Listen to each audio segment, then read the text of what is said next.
Okay, let me help you to explain you something. It might sound a little heavy, but you're gonna see that it's important. You see, God is perfect, but it doesn't mean He doesn't have any needs. And in fact, when you think about it, God, who is full of love, full of understanding, full of wisdom, full of knowledge, needs some recipients in order to pour Himself into it, in order to share, to give all this. So, in order for God to share all He has and to give all He has, He creates a world where He can pour all that He has into it. And this is God's need, to give. God is one, and God has one need. It is to give. And God is perfect because He fulfills His own need. He creates the perfect world for Him to pour Himself into it, to give everything He has, all the knowledge, all the wisdom He has into it. Now, if you understand this, you understand that the only way for people to fight God is actually to fight His own creation, to corrupt the world so much up to the point that God will not be able to pour Himself into it anymore, and that will draw a God to destroy His own creation. They already succeeded, in the time of the flood, and before that. It is said in Judaism that God created lots of worlds and destroyed them. So at one point, to fight God is to fight His own creation, and to bring His entire nations of people to reject Him, or to believe He does not exist, and even to bring them to embrace their own self-destruction, to make them so stupid, so ignorant, that they're gonna just self-destruct, with joy. So that's the fight we are living. It's not about money, it's not about control, it's about fighting God. Now, all these things, all these lies about the shape of the earth, about the fact that the earth is not flat, it is a globe, spinning globe, and spinning around a far away sun, and running into space, and an earth that is insignificant, in the space, and with the people that are nothing, just like dust in the space, and that all this was created just like this, out of an explosion, and that actually we evolved out of animals, out of fishes or whatever, apes. All these are acts of war against God. Now you understand why in the Torah it is written many times that the earth and the skies have an army. Like it is written in the book of Genesis in the beginning, that the skies and the earth were finished along with their army. An army is made for war. That means that God's creation also has an army of facts, that if you understand them, can destroy all these attacks against His creation, just like as we do today. So again, we're in the middle of a big war. The people that are spending trillions of dollars to make believe that space shuttles can go to Mars and all this, they don't do it just like this. They don't spend so much money and efforts for nothing. This is a very, very serious war. So just to tell you that flat Earth theory, that flat Earth idea, is not just like some kind of sickness or conspiracy madness, but it's the real deal. This is not about just the shape of the earth, it's about a war, and we are right in the middle of that war, and you don't even know to what point are we involved into that war and how important it is. So this being said, I just want to finish that video with sharing with you something I believe I understood also, that I uncovered through that investigation. And this thing is in fact that all these lies about the shape of the earth and the world and all that can be broken down to 10 main lies. And actually those 10 main lies do match each one a violation of each of the 10 commandments. And this is what I want to show you now.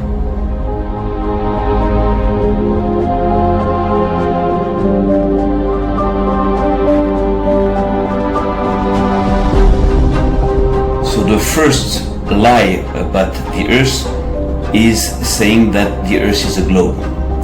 And this lie is a direct violation of the 9th commandment. You shall not bear false witnesses. Because by pretending that the earth is a sphere, so you have NASA forging images, videos, and all this reflects false witnesses against the truth, against the fact that the earth is flat. Okay, now the second lie is saying that the earth is spinning non-stop. And this is a violation of the 4th commandment. Because when you analyze the Torah, you see that the creation took 6 days, and the 7th day God rested. But so did the earth. Because on the 7th day it is not written, and there was an evening and there was a morning, 7th day. And you have to understand that since that day the earth has been still. So the earth is on a resting mode, on Shabbat mode, for thousands of years. And by saying it is spinning all the time is indeed a violation of the 4th commandment, saying to remember the day of Shabbat, which you don't if you believe that the earth is always spinning, and that it is not still and quiet, like it is said in the Torah, sitting, your Shabbat, reflecting Shabbat. Now the third lie is to say that the universe is much bigger than what it is in reality, that there are space and that the sun is a very big ball of fire very far away from Earth. And in fact, most people will tend to believe that this actually amplifies God's creation. That is, whoa, God's creation is so huge, so big. And this lie is actually a very vicious lie that violates the 3rd commandment, not to use the name of God in vain, not to put God's name on something that does not exist, on emptiness, to create a lie, to fight God and fight His creation by making people believe that it is actually, God's creation and God's greatness. You understand? Now the 4th lie is saying that the earth and the sun and the moon, the planets, are traveling very fast in a huge universe, and this is a direct violation of the 10th commandment. Do not covet.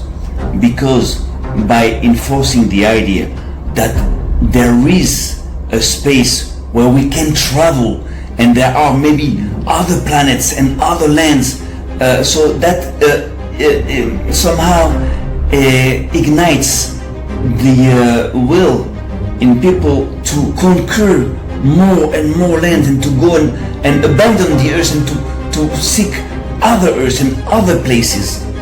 You understand? To push people to want what they don't have, what is not theirs to have. Now the 5th lie is saying that there is a South Pole, when actually the South Pole is but a limit behind which there are other territories. So this is a violation of the 8th commandment, do not steal. Because one of the goals in having people believe that there are no lands, there are no more lands, it's just the earth is a globe and there's a South Pole and there's nothing to see there, just ice. is in order to steal from people, not to let them understand that there are more lands and probably more wealth to be taken, to be given and shared with people beyond this artificial frontier that they create. Now the sixth lie is making people believe that gravity holds everything together. And this is a direct violation to the fifth commandment. Now the fifth commandment refers to honoring your father and your mother. Now in the Torah, it does not speak about really your father and your mother, because respecting and honoring your father and your mother is usually something that is natural among human beings, and you don't need like a commandment of God to do something so fundamental, so natural. Now there is a deeper meaning, and that makes more sense, is that in fact your father and your mother in the Torah refers to God, Yod Keh Vav Keh, Hashem, and Elohim. You can see in the Torah that God is also called the Father for mankind, and that Moses, a man of God, a deputy of God, is often called Elohim in the Torah. So this being said, if you understand that the earth was created by the association of God ordering to his servants to interact and to reorganize the earth, so somehow this can be imaged, this can be pictured as the earth being actually the baby of both God and Elohim. That means that in fact, by saying that an invisible force holds everything together, you in fact despise God's work and his deputy's work and Elohim's work, and somehow you do not honor your father and your mother. So the seventh lie is about making people believe that the earth is open to outer space. And this is a direct violation of the second commandment, because the second commandment is about not creating idols and to worship to them, not to create image from the skies, from the earth, from the sea, and then to worship them. That means do not worship the thing that you create. And by making people believe that the earth is open to outer space, then you have to make them believe that you have the technology to build like huge space shuttles and rockets to travel into space. And then you're going to bring people to believe more in man's technology more than into God. That means that you're going to deviate somehow people to worship fake idols that you created that don't go nowhere, in order to deviate their faith from believing in God into believing into those false entities, those false idols that you created. So this is indeed about violating the second commandment. Now the eighth lie is about making people believe they are nothing. Making people believe that we are nothing as a planet because the space is so huge that we are insignificant, and therefore even more insignificant as individual, as people. And this is somehow a violation of the sixth commandment. You should not murder. Because somehow this is killing with premeditation. This is murdering the very nature of human beings, because the reality is that we are giants. We are very important. Each individual has a wealth, has a riches, has is a worth that's unbelievable. And by making them believe the contrary is somehow murdering them. Let them believe that they exist for nothing and there is no goal in their existence. Now the lie number 9 and number 10 merge together. Because by saying that there are aliens in space, or that came from space at one point, and that these aliens are the superior intelligence that allowed us to progress, or to give us technology, or to explain whatever cannot be explained in our history, in our, on Earth, or whatever, in our evolution. So this is a direct violation of not only the first commandment, but also the seventh commandment. Because the first commandment clearly states that God is the one that took us out of bondage and gave us freedom, the notions of freedom, and not anybody else. And also by the fact that if you believe that there is somebody else at his level, at God's level, that allowed us to progress, or that in fact did what God actually did, so it is seen as adultery. You are betraying God. Because you see, when mankind and God are together, there is like an harmony, like in a couple. And as soon as you betray God and you say, oh, God didn't do that, there's another God I believe that lived there, or that did that. So it is adultery. It's a form of adultery. So this is for the last two lies, number 9 and number 10.